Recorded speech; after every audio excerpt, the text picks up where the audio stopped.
മുകേഷ് മൂങ്ങാ സുരേഷ് അല്ലേ? മുകേഷ് പേര് കേട്ടാ വലിയ ഗുണ്ടായിരുന്നു നല്ല പേരാണല്ലോ മൂങ്ങാ സുരേഷ്. വലിയ ശല്യം അയലത്തുനിന്ന് കിടക്കാൻ വയ്യ.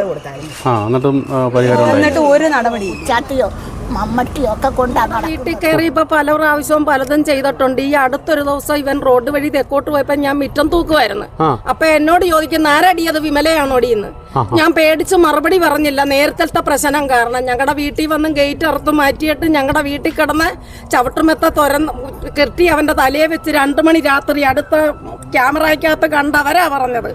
ഞാൻ വീടിന്റെ 4 വശവും നടന്ന് നോക്കുക. എന്റെ ഭർത്താവ് മരിച്ചിട്ട് 34 വർഷമായി. എന്റെ വീട്ടിലൊരു ഈച്ച പോലും കയറിയിട്ടില്ല.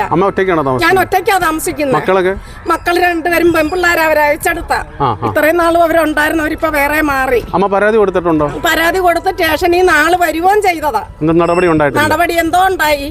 പിന്നെ മേൽക്കുമേലിൽ ഇതാ അവൻ കാണിക്കുന്ന പറയത്തില്ല. ഞാൻ എന്റെ വീട്ടിൽ നിന്ന് മിറ്റം തൂക്കുന്ന എന്നോട് ചോദിക്കുന്ന ആരടിയത് വിമലയാണോടിയെന്ന്. അമ്മയെക്കാളും മൂത്തയാണോ അവനല്ലോ? അല്ല, എന്നെക്കായി മൂത്തതാ. അതുകൊണ്ടാ സാറേ എനിക്ക് സമയമില്ല. എനിക്കൊരു തൊഴിലുറപ്പിന് ഫോട്ടോ എടുക്കുന്ന നേരവാ.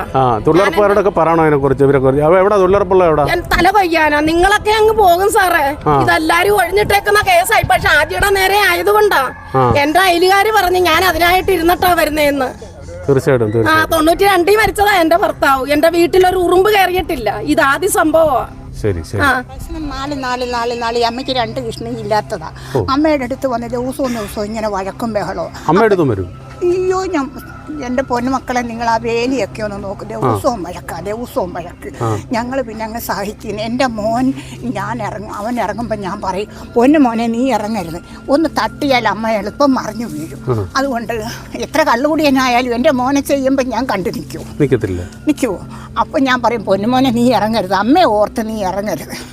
അങ്ങനെ സഹിച്ച് അവനങ്ങ് കുഴഞ്ഞു. ഞാൻ പറയുന്നത് കേട്ട് അവനങ്ങ് സഹിച്ചില്ല. വീണ് കഴിഞ്ഞപ്പോഴത്തേക്ക് പിന്നെ അവരങ്ങോട്ടും ഇങ്ങോട്ടും ഉന്തലായി. സേതുവിൻ്റെ വാതൊക്കെ അപ്പുറത്തെ വാതൊക്കെ ചെന്ന് അവനും മറ്റവനും കൂടെ വീണപ്പോഴത്തേക്ക് എൻ്റെ മോൻ്റെ മുട്ട് താഴെ ചെന്നടിച്ച്. ഇത്രയും ഷാജിയെ കൊണ്ടുപോയി ഇത്രയും കെട്ട് 4 നാളി എനിക്ക് വയ്യാത്തത്. എൻ്റെ വീടിൻ്റെ വാതൊക്കെ വന്ന ഈ ബഹളങ്ങളെല്ലാം നടത്തും. ആയുധം എന്ന് പറഞ്ഞാൽ അവൻ അതേ ഉള്ളു മക്കളെ. അവൻ ആയുധമേ ഉള്ളു. എല്ലാരും ഭീഷണിപ്പെടുത്തണമെന്നാ ഞങ്ങളും പറയും. സ്ഥലവും മുഖ്യമന്ത്രിയൊക്കെ അറിയാൻ വേണ്ടി അല്ലേ? അറിയണം. 2005 മുതൽ ഇവന് അക്രമകാരിയാണെന്നാണ്. 2005 ഇവിടെ വന്ന് താമസമായിടം പോലെ ഇവന് ഒരു ചേട്ടനുണ്ടായിരുന്നു. പരിഹാരം ഉണ്ടാക്കണം. എനിക്കാണ് ഒരു ഭർത്താവില്ല, എൻ്റെ ഒരു മോനുണ്ട്. അവൻ പോയി ഒരു തെറ്റ് ചെയ്താൽ എനിക്ക് ആരുണ്ട്? ആരുമില്ല. അതുകൊണ്ട് നിങ്ങൾ എല്ലാവരും കൂടെ ഒരു പരിഹാരം ഉണ്ടാക്കണം ഇതിന്. വണ്ടി ഞാൻ ഓടിക്കുക.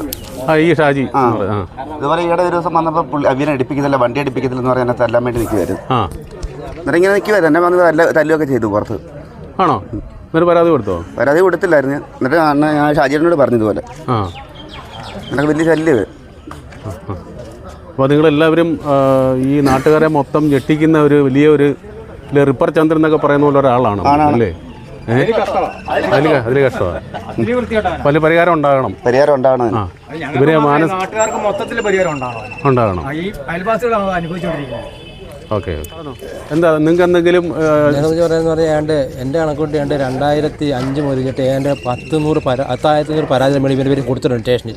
പിന്നെ ഒരു പരിഹാരം ഉണ്ടായിട്ടില്ല. ഒരു പരാതിയും പോലീസുമായിട്ട് ഉണ്ടാകും. പോലീസ് അവനെ സപ്പോർട്ട് സംസാരിക്കാൻ അല്ലാണ്ട് ഞങ്ങൾക്ക് ഒരു രീതിയിലുള്ള നീതി കിട്ടുന്നില്ല സ്റ്റേഷനിൽ നിന്ന്. അപ്പോൾ അത്രയ്ക്ക് പിടിപാട് ബന്ധങ്ങളുള്ള ആളുണ്ട്.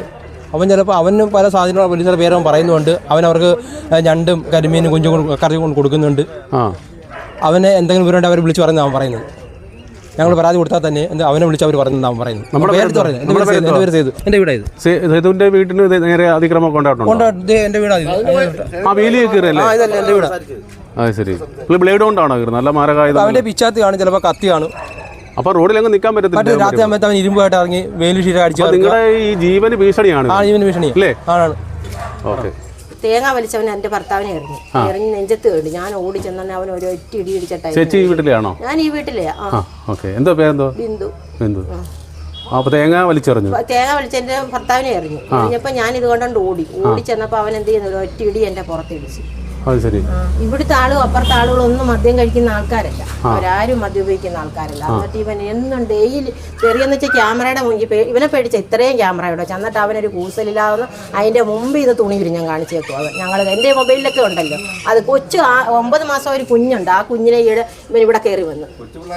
കയറി വന്നിട്ട് എന്ത് ചെയ്യുന്നറിയാം, ഞാൻ പൈസ കൊടുക്കണമെന്ന് അവന് 200 രൂപ വണ്ടി നന്നാക്കാൻ. അങ്ങനെയൊക്കെ ഭയങ്കര ശല്യമായി ഇവരെ കൊണ്ട് എല്ലാവർക്കും, ഈ നാട്ടുകാർക്ക് മൊത്തം. അപ്പുറത്ത് 2-3 തള്ളന്മാരുണ്ട്, അതുങ്ങളൊക്കെ ഇപ്പം തൊഴിലുറപ്പിൽ പോയിരിക്കും. അവർക്കൊന്നും വയ്യ, അതുങ്ങളെയൊക്കെ ഇങ്ങേറ്റം വന്ന് ഇവിടുത്തെ ആളിൻ്റെ അമ്മയ്ക്ക് 10-80 വയസ്സുണ്ട്, അവരെ വരെ ശരിയാക്കുമെന്ന് പറഞ്ഞു. അത്രയ്ക്ക് നാശമായി. ഞങ്ങളായിട്ട് തുടങ്ങിയ കാര്യമായിരുന്നു ഇവനെ കൊണ്ട്. ഞങ്ങൾക്ക് ജീവിക്കാൻ വയ്യാത്തൊരു സാഹചര്യമാണ്.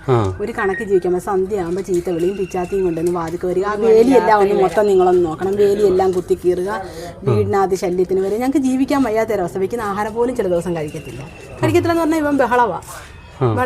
പരാതി കൊടുത്തിട്ടില്ലായിരുന്നു. ഒത്തിരിയും പരാതി, ഒരു 50 പെണ്ണുങ്ങൾ കൂടി ഉള്ള പരാതിയൊക്കെ കൊടുത്തിട്ടൊന്നും ഒരു രക്ഷയില്ല. അവർ പറയുന്നത് ഞങ്ങൾ അവനെ റീഡിഷൻ സെന്ററിൽ കൊണ്ടുപോകണം, ഞങ്ങൾക്ക്